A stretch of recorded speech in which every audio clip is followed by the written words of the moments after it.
Hello guys, ngasi wari sidi mayam kitang akhoi yamna nungai taba wari amadi oirani haidana khalle. Ado wari se kamaina tawge habdo mayam punna taminase, mayam punna khangminase.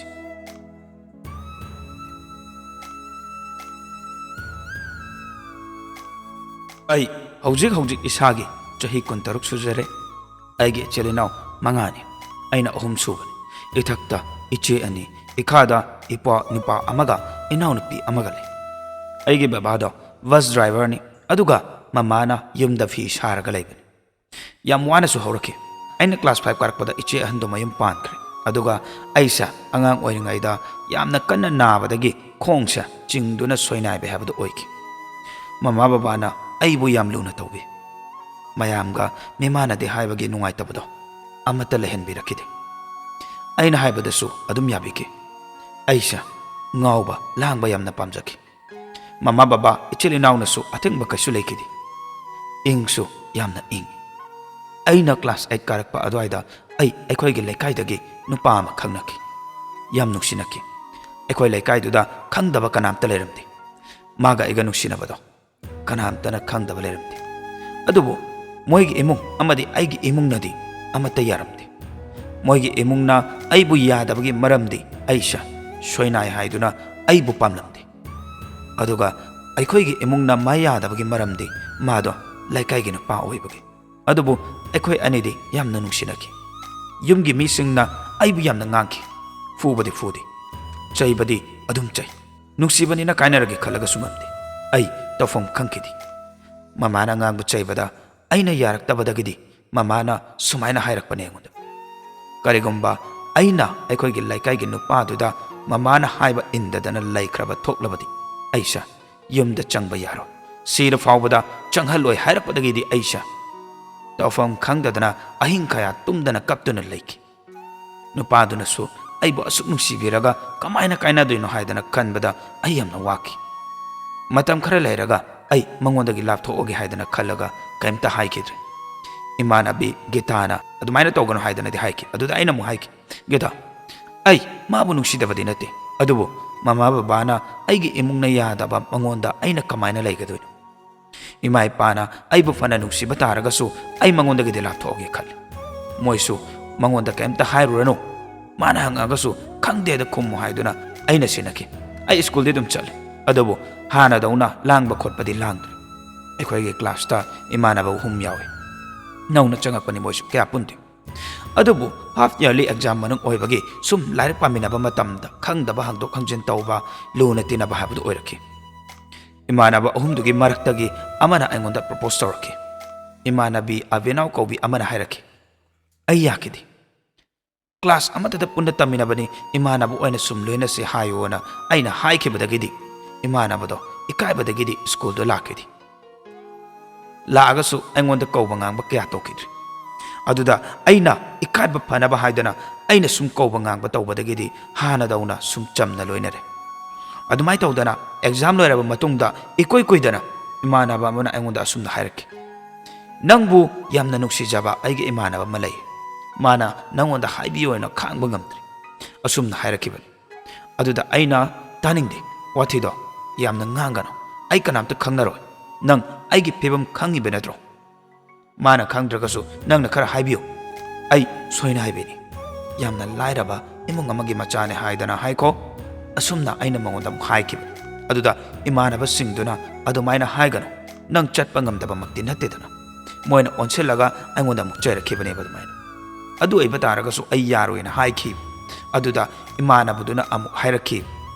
ai loina haikrabani masu loina khangbani na hairaki aina muk mangonda hai masak masamas khangba misu nate kananu karino haba khangde ai khalakhige hana hairaga tha ahum mari mukti kemta haidana ai tumina leki moisu aikhoi romda yam toina laki imanavina kok yakro he mina asuk nungsina hairasi phawbada kemta khangdaba saraga dum leine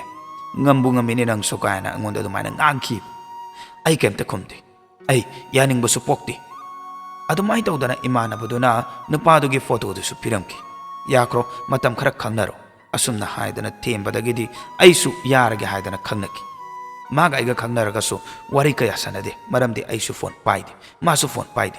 ꯑꯗꯨꯒ ꯑꯃꯅ ꯃꯥꯗꯤ ꯕꯣꯔꯗꯤꯡꯗ ꯑꯗꯨꯝ ꯂꯩ ꯑꯗꯨꯗꯨꯅ ꯃꯥꯅ ꯌꯨꯝꯗ ꯊꯣꯔꯛꯄ ꯃꯇꯝꯗ ꯅꯠꯇꯅ ꯋꯥꯔꯤ ꯁꯥꯟꯅꯕ ꯎꯅꯕ ꯅꯠꯇꯅ ꯑꯇꯩ ꯃꯇꯝꯗꯗꯤ ꯄꯥꯛꯅ ꯐꯪꯅꯗꯦ क्लास 8 की एग्जाम लोरब मतुंगदा 9 कारकपदगिदी मासु युमदा लेरगा स्कूल चले अदुदुना तोयना उनबा वरी तोयना सानबा फंगी मागा आइगे हेना सुम नुक्सिनखि आइगे खुदांगदा फावबदा मागी मिंग थाकिबने आइगे खुदांगदा थारिबा मिंगदो आइ कनामता उदनबा हायदना कन्ना लोटकी आइना लोटलगसु आइगे इचे यामदुना उखरे अदुदगिदी यामना ngangi एंगोन अदुबु थाख्रबनिना कमाइनादि अमु मुथलुनि पेनना कैना थाबा ओइबा तारगदी अमु मुथतबा याबा तेतुनो इन हकपने अदुबु मियबगी थमोय कनाना सुखंग मंगमदे हाबदो चुमम अहुंग बनाइबा मतमगी खोंगचत्ता मासु याव होरक्लब आइदि खंगदबनिना माना आइबु नुसिबिरि हाबगी आसादा नुंगाइना लेरब आइगी पुंसिगी अवाबा नुंगाइबा खुदिमक्ता सरुक याबिरंबा महाक्तो अंगाउबा नुंगलै नुसिना हुमदुना पुबा होरक्लब मा अतोप्पा नुपि खंगनख्रे हाबगी पाव आइना तारखि अदुबु आइ थाजरमदे मरमदि माना आइबु यामना नुसिखिबदो अदुदुना आई फोन लोटना पाइरे कनासु खंगंदना मासु पाइरे अदुबु वारिदी हाना दौना सानखिद्रे पाव फाउनखिद्रे मासु कैमता हाइरखिद्रे आइना हाइरबसु पाखुम कैमता फंखिद्रे आई साउनिंगबा सुम हेलखि अदुबु आई ताइना फमदि खंखिदि मरमदि आइना लाइरबि ओइरंबा अमदि सोइनाइरंबा ताइना फंग खंगदबना आई इसा इथंदा ताइना जखिबनि आइगी खुदांगदा फावबदा इथंता लेंथचदुना तारक्लिबा इदुना फावबदा चिठी ओइदुना पीखिबनि इरगा अदुसु कैमता हाइरखिदे पाखोम अमता फंगदबदगिदि आइसु करिमता हाइद्रे मानसु कैमता हाइरक्त्रे मतम खरा लैरगा आई याम कन्ना नारखि लाइना लायों खंगदना वांथाबि तौरखि हौगलगा चटपा ngमखिदे अंगाउबिगा चप मानखि येंबा याबा येंगे अदुबु फाबा कौबदि लैखिदे हॉस्पिटल मसिंग सुना चले अदुबु डॉक्टर की हिदाक चाबदा फबा कौबा लायरक्तबदगिदि माइबा माइबि तानदुना येंबदगिदि आइशा मीना पोत थादुना हानाबो होनरगा लेरम अदुसो याम लापनबा नतबा पिसक पिकलिंगाइदगी चाक पुखम अमतदा पुन्ना चामिनरक्पा इमानबि अदुगी इमुंगननि येंबा याबा येंलबा मतुंगदा आइदि फरे अदुबु मोइगी इमुंगदुदि अवाबदुम तादुना लेहौरे नाबदगिदि लाइरक तंबसु तोय आइगा नुंसिनरिबा नुपादुगसु कैमता हाइनखिद्रे तुमिना दुम लेरकपना 2013 की फेब्रुआरी लास्ट वीक ता इमानबा अमगी ममानबा अमना अइंगोंदा प्रपोज तौरखि इमानबिदुना अइंगोंदा हाइरखिबनि भाई याख्रो इमानबनि यामना फबनि कुइरबनि मान हाइरिसे आइना नंगी खंगनबा लेबदुदा हाइदबनि नंगी वारिसु मा लोइना खंगबनि याख्रो को नंबर सु पीखरबनि वारी फजना सानो असुमना हाइरमलगा इमानबिदुसु चटक्रे मा चटकिबा ngahak lerga call ama lakhi aina paikhatlaga kanano hangba matamdadi nange namanabiduna kaimta hairaktabro asumna hairaki aduda aina o hairam bane hojikta asumna haibadagidi mana ado nang kari khalino na hairaki aduda aina khalakige matam khara piyo na hairaga phone number do adum thap ma text adum thare call adum tawre ai reply su hande call du su receive tawdi tandana haibatare aduga kari hairake da aidi pura ngakre man hariba waduda sumain harakpaneba nang ngasai una horiba nupa do kanano nanga nungsiba nupa natra asumna harakpaneba adudidi aidi kai khumdoino ji khangdreba kaigino hairaga nan khai kaimta hairaktana tumina adum laikraga ngasida call tawraga man hariba wado kari no aina kanbada adugi su mathakta aidi khong laithektana yumda adum leirabani harausi kadai sausi kadai tawbamga amta khangdrabani ai tumina ngahak leiraga aina sumaina haib admai tawdana yausangsu haure aduga angonda hairakkiba nupa du sulai imanabi hoiga habatar wari sanaraga moisudum hankre adubu ai kemta hainingba langningba di faudre maramdi aina khalluba ningjaruba pumnamakto loina kai khrabanina aisa hanagi do oidrib pura honge imanabi singi bitta sum yauriba adu mangairi yausangsu loisale aruiba namini imanabi mayamdo ꯊꯥꯕꯜ ꯆꯣꯡꯕꯒꯤ ꯁꯦꯝ ꯁꯥꯗꯨꯅ ꯂꯩꯔꯤ ꯑꯩꯁꯨ ꯌꯥꯎꯏ ꯑꯗꯨꯕꯨ ꯑꯩꯗꯤ ꯇꯨꯁꯟꯕꯗꯒꯤ ꯈꯣꯡꯗꯣ ꯂꯩꯊꯦꯛꯇꯅ ꯌꯨꯝꯗ ꯂꯩꯔꯦ ꯑꯗꯨꯒ ꯑꯃꯨꯛ ꯀꯃꯥꯏꯅ ꯇꯧꯒꯦ ꯍꯥꯏꯕꯗ ꯉꯁꯥꯏꯒꯤ ꯑꯩꯒ ꯈꯪꯅꯔꯝꯕ ꯅꯨꯄꯥꯗꯣ ꯑꯩꯒꯤ ꯈꯨꯗꯥꯡꯗ ꯃꯃꯤꯡ ꯊꯥꯕꯗꯣ ꯑꯗꯨꯗꯣ ꯀꯣꯜ ꯇꯧꯔꯛꯄꯅꯦꯕ ꯀꯔꯤ ꯋꯥꯈꯜ ꯈꯜꯂꯒꯅꯣ ꯅꯪꯅ ꯉꯁꯥꯏ ꯑꯩꯉꯣꯟꯗ ꯀꯣꯜ ꯇꯧꯔꯛꯏꯁꯦ ꯑꯗꯨꯒ ꯑꯩꯅ ꯀꯗꯥꯏꯗ ꯀꯔꯝꯕ ꯅꯨꯄꯥ ꯎꯅꯍꯧꯔꯤꯕ ꯅꯪꯅ ꯇꯧꯕꯗꯨꯅ ꯃꯤ ꯈꯨꯗꯤꯡꯃꯛꯁꯨ ꯂꯣꯏꯅ ꯇꯧꯔꯕꯣꯏ ꯈꯜꯂꯤꯕ ꯅꯠꯇ꯭ꯔꯣ ꯅꯪꯗꯅ ꯄꯨꯛꯆꯦꯜ ꯂꯦꯞꯇꯕꯒꯤ ꯑꯍꯦꯟꯕ ꯊꯤꯗꯨꯅ ꯑꯩꯒꯤ ꯅꯨꯡꯁꯤꯕꯕꯨ ꯃꯤꯔꯥꯏꯕꯤꯔꯝꯂꯒ ꯑꯩꯕꯨ ꯃꯤꯃꯥꯟꯅꯗꯦ ꯈꯟꯗꯨꯅ ꯆꯠꯈꯤꯕ ꯅꯠꯇ꯭ꯔꯣ? ꯇꯨꯃꯤꯟꯅ ꯂꯩꯕꯒꯤ ꯂꯩꯕ ꯄꯨꯟꯁꯤ ꯆꯨꯞꯄꯒꯤ ꯑꯣꯏꯅ ꯂꯩꯈꯤꯕ ꯌꯥꯗ꯭ꯔꯣ? ꯑꯁꯨꯝꯅ ꯑꯩꯅ ꯁꯥꯎꯅꯤꯡꯕꯗꯒꯤꯗꯤ ꯍꯥꯏꯔꯣꯏꯗꯕ ꯋꯥ ꯐꯥꯎꯕꯗ ꯍꯥꯏꯈꯤ, ꯃꯉꯣꯟꯗ ꯁꯥꯞ ꯐꯥꯎꯕ ꯇꯧꯈꯤ ꯑꯩꯅ꯫ ꯃꯥ ꯀꯩꯝꯇ ꯈꯨꯝꯗꯦ, ꯑꯩꯁꯨ ꯌꯥꯝꯅ ꯀꯞꯈꯤ꯫ ꯑꯩꯅ ꯍꯥꯏꯈꯤ, ꯅꯪꯅ ꯏꯅꯥꯛꯇꯒꯤ ꯂꯥꯛꯈꯤꯕ ꯃꯇꯝꯗ ꯑꯩ ꯀꯩꯁꯨ ꯁꯥꯎꯕ ꯂꯩꯇꯦ, ꯑꯗꯨꯕꯨ ꯏꯔꯥꯜꯗꯤ ꯄꯤꯔꯝꯒꯅꯨ꯫ ꯅꯪꯅ ꯆꯠꯈꯤꯕ ꯃꯇꯝꯗ ꯅꯪꯅ ꯑꯩ ꯅꯨꯡꯁꯤꯗ꯭ꯔꯦ, ꯄꯥꯝꯗ꯭ꯔꯦ, ꯃꯤꯃꯥꯟꯅꯗ꯭ꯔꯦ ꯈꯟꯗꯨꯅ ꯆꯠꯈ꯭ꯔꯒ ꯉꯁꯤꯅ ꯀꯩꯒꯤ ꯀꯣꯜ ꯇꯧꯔꯛꯑꯒ ꯏꯔꯥꯜ ꯁꯤꯔꯤꯕꯅꯣ ꯍꯥꯏꯗꯅ ꯑꯩꯁꯦ ꯋꯥ ꯉꯥꯡꯕ ꯐꯥꯎꯕ ꯉꯝꯗꯅ ꯌꯥꯝꯅ ꯀꯞꯈꯤ꯫ ꯁꯥꯎꯅꯤꯡꯕꯗꯒꯤ ꯑꯩꯅ ꯁꯨꯃꯥꯏꯅ ꯍꯥꯏꯈꯤ, ꯅꯪꯅ ꯑꯩꯒꯤ ꯅꯨꯡꯁꯤꯕꯕꯨ ꯈꯪꯕꯤꯗꯗꯅ ꯆꯠꯈꯤꯕꯗꯣ, ꯑꯗꯨꯃꯥꯏꯅ ꯇꯧꯗꯅ ꯅꯪꯁꯨ ꯅꯪꯒꯤ ꯄꯨꯟꯁꯤꯗ ꯅꯪꯅ ꯅꯨꯡꯁꯤꯖꯔꯨꯕ ꯃꯤ ꯈꯨꯗꯤꯡꯃꯛꯅ ꯈꯪꯕꯤꯗꯗꯅ ꯆꯠꯈꯤꯕ ꯉꯥꯛꯇ ꯑꯣꯏ꯫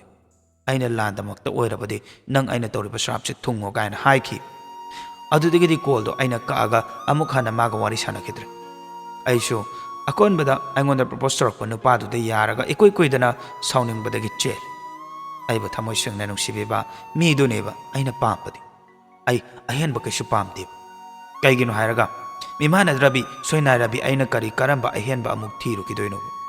ꯀꯔꯤꯒꯤꯅꯣ ꯍꯥꯏꯕ ꯃꯇꯝꯗ ꯃꯤꯃꯥꯟꯅꯗ꯭ꯔꯕꯤꯅꯦꯕ, ꯁꯣꯏꯅꯥꯏꯔꯕꯤ ꯑꯩꯅ ꯀꯔꯝꯕ ꯑꯍꯦꯟꯕ ꯑꯃꯨꯛ ꯊꯤꯔꯨꯈꯤꯗꯣꯏꯅꯣꯕ? ꯆꯨꯝꯗ꯭ꯔꯣ ꯍꯥꯏꯁꯦ? ꯑꯩꯒꯤ ꯄꯨꯟꯁꯤꯒꯤ ꯋꯥꯔꯤ ꯈꯪꯕꯤꯕ, ꯑꯩꯕꯨ ꯂꯨꯅ ꯇꯧꯕꯤꯒꯗꯕ ꯃꯤꯗꯨꯅꯦꯕ ꯑꯩꯅ ꯄꯥꯝꯃꯤꯁꯦ꯫ ꯑꯗꯨꯕꯨ ꯑꯩ ꯍꯧꯖꯤꯛꯇꯤ ꯃꯤꯗꯣ ꯐꯪꯂꯦꯕ, ꯑꯩꯕꯨꯁꯨ ꯌꯥꯝ ꯂꯨꯅ ꯇꯧꯕꯤꯌꯦꯕ, ꯅꯣꯡꯃꯇ ꯑꯩꯅ ꯅꯨꯡꯉꯥꯏꯔꯣꯏꯗꯕ ꯊꯕꯛ ꯑꯝꯇ ꯇꯧꯗꯦꯕ, ꯋꯥꯍꯩ ꯑꯃꯠꯇ ꯍꯥꯏꯗꯦꯕ꯫ 2013ꯒꯤ ꯗꯤꯁꯦꯝꯕꯔ 6ꯇ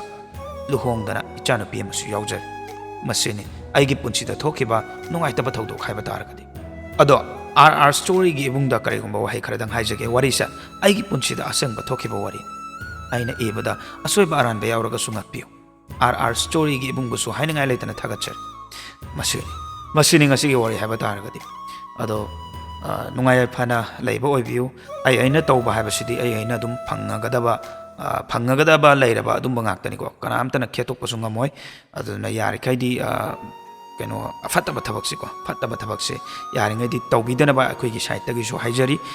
ꯀꯅꯥꯅ ꯄꯥꯝꯒꯅꯤ ꯐꯠꯇꯕ ꯊꯕꯛ ꯇꯧꯕ ꯍꯥꯏꯁꯦ? ꯑꯩ ꯍꯧꯖꯤꯛ ꯐꯠꯇꯕ ꯊꯕꯛ ꯇꯧꯕꯗ ꯑꯩꯉꯣꯟꯗꯗꯤ ꯅꯨꯡꯉꯥꯏꯕ ꯐꯥꯎꯅꯤꯕ, ꯑꯩ ꯉꯥꯏꯍꯥꯛꯇꯪꯒꯤꯗꯤ ꯅꯨꯡꯉꯥꯏꯕ ꯐꯥꯎꯔꯝꯕ ꯌꯥꯏꯕ, ꯃꯇꯨꯡꯗ ꯑꯩꯉꯣꯟꯗ ꯐꯪꯉꯛꯀꯗꯕꯗꯨꯗꯤ, ꯁꯝꯅ ꯍꯥꯏꯔꯕꯗ ꯑꯩꯅ ꯐꯠꯇꯕ ꯊꯕꯛ ꯑꯃ ꯇꯧꯗꯣꯏꯁꯤ ꯀꯅꯥꯗꯅꯣꯕ? ꯃꯤꯉꯣꯟꯗ ꯅꯠꯇ꯭ꯔꯣ? ꯑꯗꯨꯏꯗꯤ ꯃꯤꯉꯣꯟꯗꯨꯗ ꯄꯥꯟꯒꯗꯣꯏꯅꯤ, ꯃꯤꯒꯤ ꯊꯃꯣꯏꯗꯣ ꯅꯥꯍꯟꯒꯗꯣꯏ ꯅꯠꯇ꯭ꯔꯥꯕ?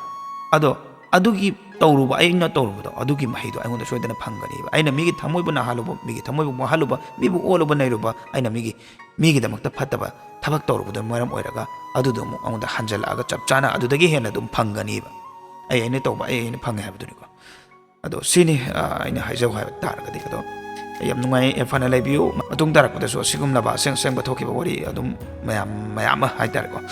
ꯄꯨꯔꯒ ꯂꯥꯛꯆꯒꯦ꯫ ꯑꯗꯨꯒ ꯑꯩꯈꯣꯏꯅ ꯋꯥꯔꯤꯁꯤ ꯂꯤꯊꯣꯛꯆꯕ ꯃꯇꯝꯗ ꯁꯣꯏꯈꯤꯕ ꯂꯥꯟꯈꯤꯕ ꯌꯥꯎꯔꯒꯁꯨ ꯉꯥꯛꯄꯤꯒꯅꯤ꯫ ꯑꯩꯈꯣꯏꯅ ꯑꯁꯤꯒꯨꯝꯕ ꯋꯥꯔꯤꯁꯦ ꯑꯩꯈꯣꯏꯒꯤ ꯆꯦꯅꯦꯜꯗ ꯍꯥꯞꯆꯕ ꯃꯇꯝꯗ ꯀꯅꯥꯒꯨꯝꯕ ꯑꯃꯠꯇꯒꯤ ꯃꯐꯝꯗ ꯁꯣꯛꯀꯗꯕ ꯑꯃꯗꯤ ꯀꯅꯥꯒꯨꯝꯕ ꯑꯃꯠꯇꯒꯤ ꯃꯐꯝꯗ ꯂꯥꯟꯅ ꯈꯟꯕꯒꯤ ꯋꯥꯈꯜꯂꯣꯟꯗ ꯍꯥꯞꯆꯕ ꯑꯝꯇ ꯂꯩꯖꯗꯦ꯫ ꯁꯣꯏꯈꯤꯕ ꯂꯥꯟꯈꯤꯕ ꯌꯥꯎꯔꯒꯁꯨ ꯃꯌꯥꯝꯅ ꯁꯨꯡꯁꯣꯏ ꯁꯣꯏꯗꯅ ꯉꯥꯛꯄꯤꯒꯅꯤ꯫ ꯑꯗꯨꯒ ꯑꯁꯤꯒꯨꯝꯂꯕ ꯑꯁꯦꯡꯕ ꯋꯥꯔꯤ ꯑꯩꯈꯣꯏꯒꯤ ꯆꯦꯅꯦꯜꯁꯤꯗ ꯍꯥꯞꯄꯤꯅꯤꯡꯕ ꯂꯩꯔꯒꯁꯨ ꯑꯩ ꯅꯝꯕꯔ ꯑꯃꯈꯛꯇꯪ ꯍꯥꯏꯖꯔꯝꯒꯦ꯫ ꯅꯝꯕꯔ ꯑꯗꯨꯗꯤ 9774505165 ꯍꯥꯏꯔꯤꯕ ꯅꯝꯕꯔꯁꯤꯗ WhatsAppꯇ ꯄꯥꯎ ꯐꯥꯎꯕꯤꯔꯛꯎ꯫ ꯑꯗꯨꯒ ꯑꯗꯣꯝꯅ ꯍꯥꯞꯅꯤꯡꯂꯤꯕ ꯋꯥꯔꯤꯁꯤꯡꯗꯣ ꯑꯗꯣꯝꯒꯤ ꯐꯣꯟꯒꯤ ꯅꯣꯠꯁꯇ ꯏꯊꯣꯛꯄꯤꯔꯦ ꯍꯥꯏꯔꯒ ꯑꯩꯈꯣꯏꯒꯤ WhatsApp ꯅꯝꯕꯔ ꯑꯁꯤꯗ ꯀꯣꯄꯤ ꯄꯦꯁ ꯇꯧꯁꯟꯗꯨꯅ ꯊꯥꯖꯟꯕꯤꯔꯛꯎ꯫ ꯑꯩꯈꯣꯏꯅ ꯁꯨꯡꯁꯣꯏ ꯁꯣꯏꯗꯅ ꯑꯗꯣꯝꯒꯤ ꯋꯥꯔꯤꯁꯤꯡꯗꯨꯕꯨ ꯑꯩꯈꯣꯏꯒꯤ ꯆꯦꯅꯦꯜꯁꯤꯗ ꯍꯥꯞꯄ ꯉꯝꯅꯕ ꯍꯣꯠꯅꯖꯔꯛꯀꯦ꯫ ꯑꯗꯨꯗꯤ ꯉꯁꯤꯒꯤꯗꯃꯛꯇꯗꯤ ꯀꯥꯏꯅꯔꯁꯤ, ꯃꯊꯪꯒꯤ ꯋꯥꯔꯤꯗ ꯑꯃꯨꯛ ꯃꯌꯥꯝ ꯄꯨꯟꯅ ꯊꯦꯡꯅꯔꯁꯤ꯫ ꯌꯥꯏꯐꯔꯦ꯫